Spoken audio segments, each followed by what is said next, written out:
American muscle is alive and well.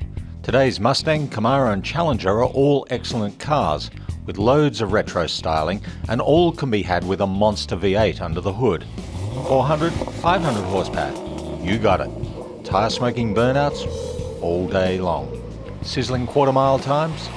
Yup. And yet we hear all the time from people who insist modern pony cars just don't compare with those from the glory days of the 60s and 70s. The ramblings of baby boomers drunk on nostalgia? Or is there perhaps some truth here? Are today's Mustang, Camaro and Challenger just poor impressions of the originals? To find out, we've gathered 3 modern high-spec pony cars and matched them with their glory days ancestors. We're pitting a 2011 Camaro SS against the '69 Camaro SS396 that inspired its design. A 2011 Challenger SRT8 meets the '70 Challenger that it so faithfully resembles. And the freshly minted Shelby Mustang GT500 convertible meets its '69 forebear. This rare rally green '69 SS396 belongs to muscle car collector and former actor Ken Funk. Although first and foremost a Mopar man, Funk couldn't resist this mint Camaro when it came up for sale 4 years ago, sporting all the drag racer goodies. L78 solid lifter 375 horse big block, Muncie Rock Crusher M22 4-speed manual, front disc brakes, and even the rally gauge package down by the shifter, which has been replicated in the new car. The new Camaro dwarfs the old one, stretching nearly a foot longer, a half foot taller, and 1.7 inches wider. We've complained plenty about the new car's bunker-like cabin, and climbing into the original validates our point. Its lack of B-pillars and delicate A-pillars provide an airy greenhouse. The rest of the interior is quaintly finished in shiny plastic, vinyl, and oh-so-fake wood. Back then, ergonomics was just a word. The dash is a mishmash of vertical sliders, buttons and knobs. While the new Camaro is no paragon of intuitive controls, it's infinitely better. Clutch and shifter travel are considerably longer than expected today, but each has a satisfying mechanical precision. Toe deep into the accelerator and the engine's thrust persists far higher up the rev counter than expected. This big valved heavy breather likes to rev, which is why you need the manual transmission. The automatic's upshift too early. Still, this 6.5 litre big block's 375 gross ponies are no match for the 6.2 litre small block. Routed through more ratios and modern rubber, they charge through the quarter mile in just 12.9 seconds at 110.8 miles per hour. 1.9 seconds and 12.1 miles per hour faster than the SS396. Performance? Forget it. The real joy to be had in this old Camaro is in breathing its unburned hydrocarbons and listening to the lumpy, loping idle of that high overlap cam.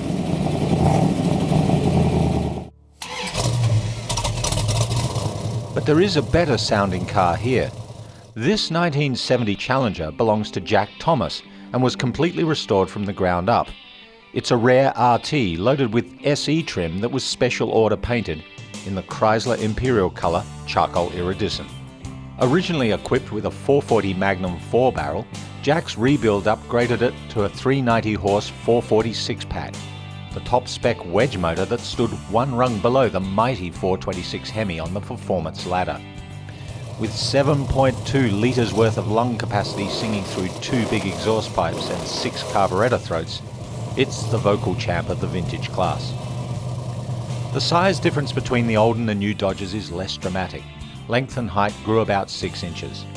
Both cars offer a relaxed fit, with the 1970 car's high-back chairs providing the least lateral support of the old-timers.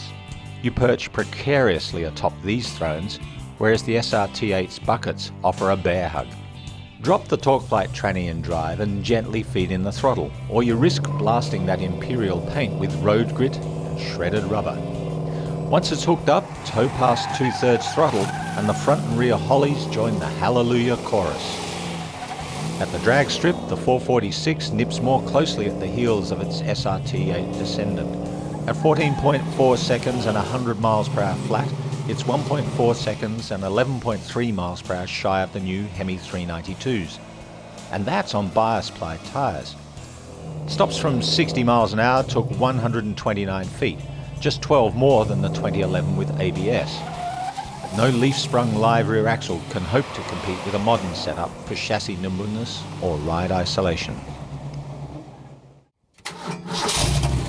Our Gulfstream Aqua Shelby GT500's backstory is the most colourful. Built to export specs, it was originally displayed at the Madrid Auto Show in Spain. But a judge demanded a 50% duty be paid before Shelby could retrieve the car. Carroll fought and lost a court battle and abandoned the car in Spain, and it ended up with one of the judge's cronies. Someone blew the engine and parked it until 1996, when it was repatriated back to the States and restored. It now resides with one of the nation's foremost Shelby experts, Craig Conley, founder of Paradise Wheels, which started out refurbishing Shelby wheels. The 69 Shelbys are better differentiated from Mustangs than most. Fiberglass replacements for the hood, front fenders and deck lid, unique front bumper, grille, tail lamps, and aluminum center exit exhaust collector make the exterior look unique. Inside, it's a metric Mustang with a roll bar and a wood-toned Shelby wheel, but the seats are among the most comfortable vintage chairs here.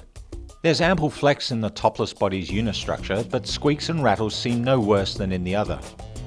Those BFG radial TAs bite into turns smartly and provide reassuring braking grip. Suspension tuning was Shelby tweaked, but its 428 Cobra Jet engine was rated the same as in a Mustang Mach-1. 335 horsepower and 440 pound-feet. Those figures may have been understated to lower insurance costs, but our Shelby feels more relaxed. Its giant 428 Cobra Jet mill sounds mellower and feels less hot and bothered when hustling.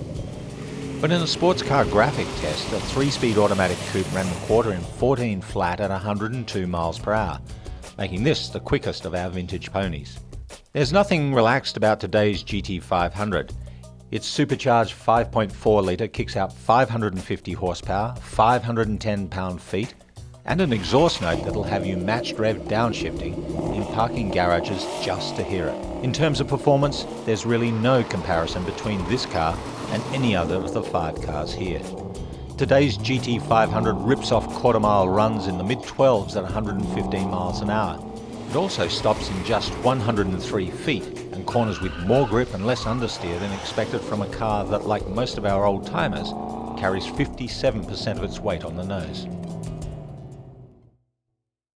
By any objective measure, yesterday's heroes from the golden age of horsepower are hopelessly outclassed by their modern-day counterparts as performance cars. But the modern ponies pale as time machines. You could fill their onboard hard drives with MP3 files of big cam glass pack engine noises, dangle hydrocarbon-scented air fresheners from their mirrors, and even recline the seats. But your senses and your hormones won't be fooled. We get it now. Vintage iron rules.